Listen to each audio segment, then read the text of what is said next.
So you downloaded a new Bluebeam toolset and you want to import it into Bluebeam. Here's how to do it. So you'll go up here to this arrow next to Tool Chest and go to Manage Toolsets.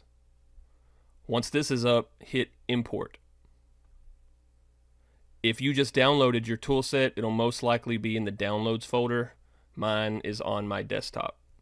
So click the toolset and hit Open.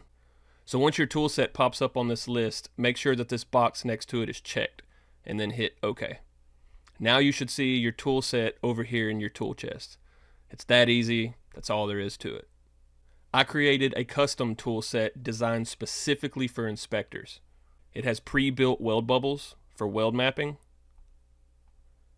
and sequence numbers that count for you, so you don't have to manually change every number individually.